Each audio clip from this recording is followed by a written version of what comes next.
What does it really mean when the world's most secretive fighter jet suddenly appears over a frontline region without firing a missile, issuing a warning, or naming an enemy? When an F-22 Raptor patrols the skies above Luzon, the message isn't tactical, it's strategic. This aircraft doesn't need to be seen to be felt. Nearly invisible to radar and unmatched in air-to-air combat, the F-22 sends its signal simply by showing up. Its presence alone communicates intent, capability, and resolve, especially in a region where the balance of power may be decided in the very first hours of a conflict. Built by Lockheed Martin for one purpose only, absolute air dominance, the F-22 was designed to operate where others can't survive. Its stealth, sensor fusion, supercruise speed, and extreme maneuverability allow it to detect threats first, strike first, and leave on its own terms. Former U.S. Air Force Chief of Staff Mark Welsh once called it the backbone of America's ability to control the skies at the opening of any war. That phrase matters, because history shows that wars between major powers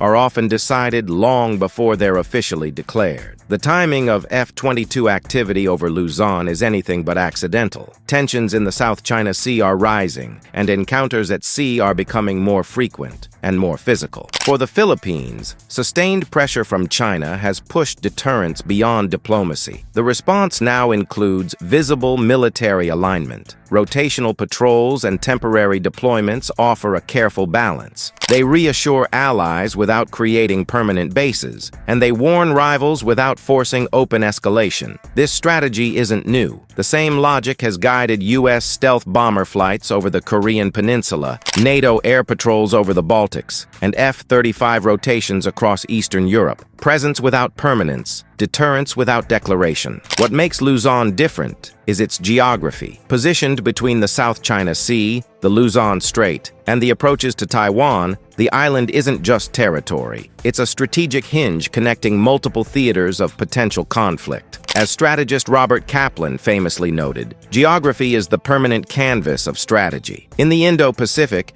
few locations matter more than Luzon. That's why these F-22 patrols matter far beyond their flight paths. They reinforce alliance commitments, shape regional perceptions, and influence how competition in the South China Sea is managed, deliberately kept below the threshold of open war, even as tensions simmer. Those tensions didn't appear overnight. They're the result of decades of overlapping territorial claims layered atop one of the most economically vital waterways on Earth. China, the Philippines, Vietnam, Malaysia, Brunei, and Taiwan all claim parts of the South China Sea. These disputes collide most sharply around flashpoints like Scarborough Shoal and the Spratly Islands, areas that sit astride sea lanes carrying nearly one-third of global maritime trade. What looks distant on a map is, in reality, central to the world economy. Among the claimants, no positions differ more sharply than China's and the Philippines. China advances the broadest claim, anchored in the so-called Nine-Dash Line, a sweeping boundary covering much of the sea. But enforcement rarely comes from warships. Instead, Beijing relies on Coast Guard vessels and maritime militia, applying constant pressure through obstruction and close-quarters maneuvering. It's coercion without combat, asserting control while avoiding outright war and preserving plausible deniability. The Philippines takes a very different approach. Manila bases its claims on international law, grounded in the United Nations Convention on the Law of the Sea and reinforced by the 2016 arbitration ruling that rejected China's historic claims. While the ruling lacks enforcement power, it gives the Philippines legal clarity and moral leverage, critical tools when facing a far larger rival. The United States occupies a carefully balanced role. Washington takes no position on sovereignty claims, but it consistently defends freedom of navigation, respect for international law, and the safety of allied forces operating legally at sea. That balance, neutral on claims, firm on commitments, has made the U.S. a key stabilizing force in a region growing more volatile by the year. And in recent years, the way these disputes unfold has clearly changed. Maritime confrontations in the South China Sea are no longer rare, and they're no longer subtle. Water cannons are blasted at point-blank range. Ships cut across bows in dangerous maneuvers. Hulls collide. Boarding attempts push right up to the edge of violence. On their own, these incidents rarely dominate headlines, but taken together, they reveal a deliberate pattern. Constant gray zone pressure designed to change reality at sea without crossing the legal line into open war. That pattern is exactly what has pushed U.S.-Philippine security cooperation into a new phase. As pressure intensifies on the water, deterrence has expanded upward into the air, where power can be shown quickly, clearly, and without locking forces in place.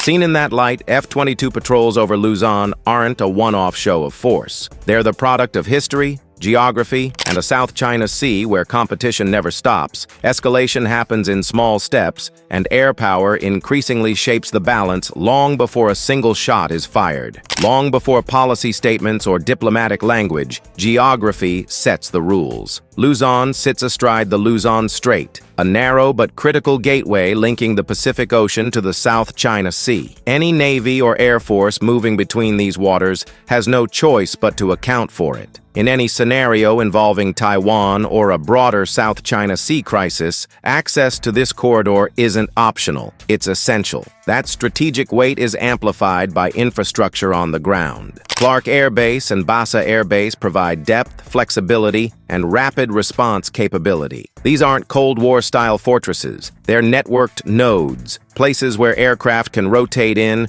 refuel, integrate with allies, and move out again. Under the Enhanced Defense Cooperation Agreement, these locations support a posture built for survival in a missile-threatened environment, distributed access instead of predictable concentration. For alliance planners, Luzon offers the ideal formula for the Indo-Pacific: close enough to matter, flexible enough to endure, and present without being permanent. Forward presence is sustained. Deterrence is clearly signaled. But the political baggage of permanent bases is deliberately avoided. In today's Indo-Pacific planning, survivability no longer comes from digging in. It comes from staying mobile, spread out, and unpredictable. Luzon delivers all three. The F-22 Raptor was never meant to be just another fighter jet. Its stealth doesn't make it magically invisible. It buys time. Time to see first, move first, and control the fight before the enemy even knows it's begun. By shrinking its radar signature across multiple frequencies, the F-22 delays detection long enough to seize the advantage. Just as important is what the pilot sees. Through advanced sensor fusion, radar, electronic signals, and offboard intelligence are blended into one seamless picture. The F-22 pilot isn't just pulling a trigger, they're acting as a flying command center, managing the battle space rather than reacting to it. In combat, the Raptor follows a ruthless logic. First look, first shot, first kill. That logic doesn't just threaten opposing aircraft, it forces an adversary to rethink their entire air defense system. Defense analyst Brian Clark has noted that advanced stealth platforms disrupt every link in the kill chain, from detection to engagement to recovery. In other words, the F-22 reshapes the battlefield before the fight even begins. In this region, that matters. Many Asian air forces fly capable fourth-generation jets, and a few operate advanced platforms like the F-35. But almost none field an aircraft built solely to dominate the air the way the F-22 does, with its blend of stealth, raw performance, and sensor authority. The Raptor isn't about sharing control of the skies. It's about owning them. And when F-22s appear over Luzon, they aren't there to stay. Their power lies in their movement. Short patrols and rotational deployments project strength without leaving permanent footprints. This fits U.S. doctrine perfectly. Deterrence through motion, not entrenchment. Capability that can show up fast, operate decisively, and vanish just as quickly sends a powerful signal. For the Philippines, flying alongside the Philippine Air Force carries meaning far beyond tactics. Interoperability builds trust, shared procedures, shared airspace control, shared expectations. Every joint mission reinforces the idea that alliance commitments aren't just words on paper, but real operational guarantees. There's also a quieter benefit. These deployments sharpen intelligence collection, deepen familiarity with local conditions, and test readiness in real-world environments. Logistics, command integration, and decision-making are stress-tested where it actually matters, not in simulations, but in the exact terrain where a future crisis would unfold. To Beijing, the message is firm but measured. Deterrence doesn't require confrontation. It requires credibility. As strategist Thomas Schelling famously observed, deterrence rests on the visible ability to inflict harm while choosing restraint. The F-22 embodies that idea perfectly, present enough to be noticed, disciplined enough to avoid provocation.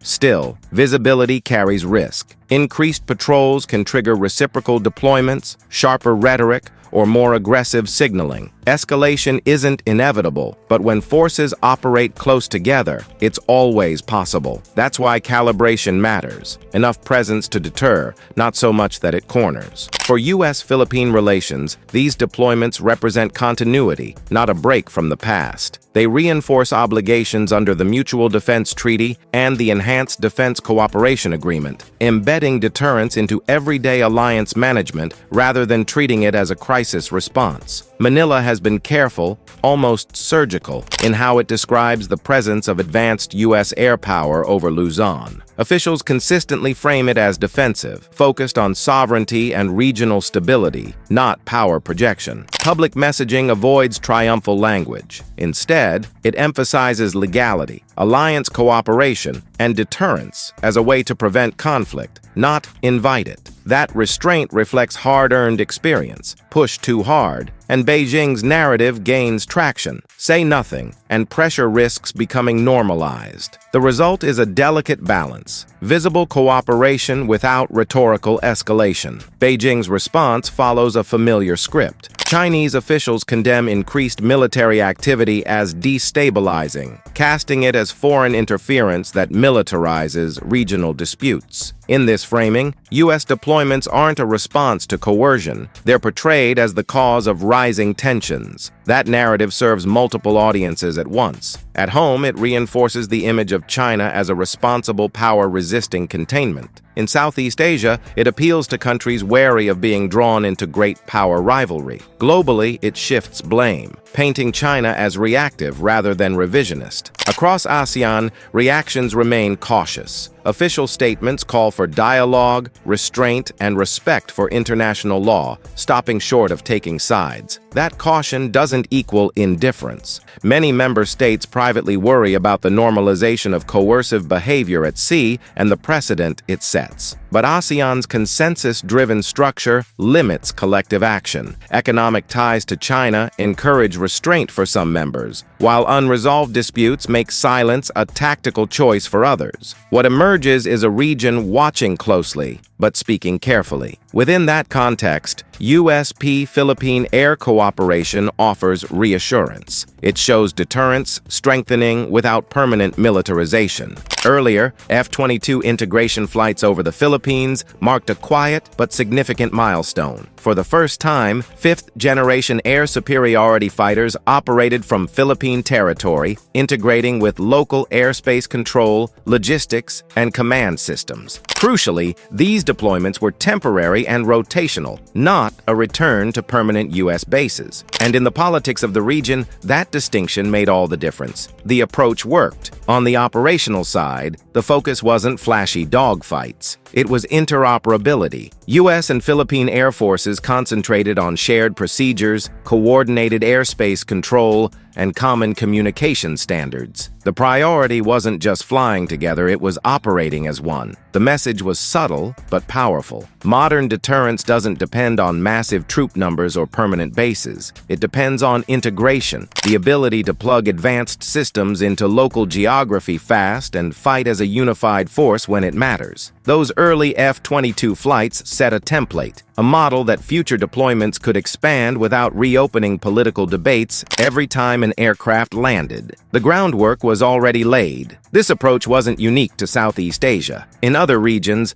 F-22 deployments followed the same playbook. In the Middle East, Raptors have flown air defense patrols, escort missions, and deterrence sorties aimed at both state and non-state threats. These weren't classic air dominance missions. They were about stabilizing contested airspace, reassuring partners, and signaling resolve without escalation. The same logic that later made them well-suited for operations in the Philippines. Again and again, the F-22 has been used not just as a fighter, but as a strategic tool. Its presence alone forces adversaries to rethink their plans, even when strict rules of engagement are in place. But these examples also reveal an important limit. Military power, no matter how advanced, can't stand on its own. Where deployments helped stabilize tense situations, they were backed by steady diplomacy, strong alliance coordination, and clear communication. Where messaging lagged, the same deployments risked being misread as provocation instead of reassurance. The lesson is straightforward. Rotational presence strengthens deterrence and readiness, but only when it's part of a larger political strategy. Advanced air power can buy time,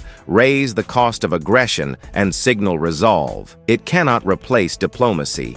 In the Indo-Pacific, where history runs deep, geography is unforgiving, and perception matters as much as capability. Past F-22 deployments point to a simple truth. Success isn't measured by how long aircraft stay on the ground, but by how carefully they're employed, explained, and integrated into alliance planning. In the short term, F-22 patrols sharpen deterrence and tighten allied coordination. Over time, they do something more lasting. They help institutionalize interoperability and quietly shape the regional balance through persistence, not shock. The policy implications follow naturally. Stay transparent, expand joint exercises, and pair deterrence with confidence-building steps. In the Indo-Pacific, power has to be shown, but it also has to be managed. F-22 patrols over Luzon aren't about dominance for its own sake. They're a carefully calibrated display of alliance capability, shaped by geography, restrained by diplomacy, and aimed at deterrence, not escalation. In a South China Sea defined by gray zones and incremental pressure, that balance isn't a luxury. It's a necessity.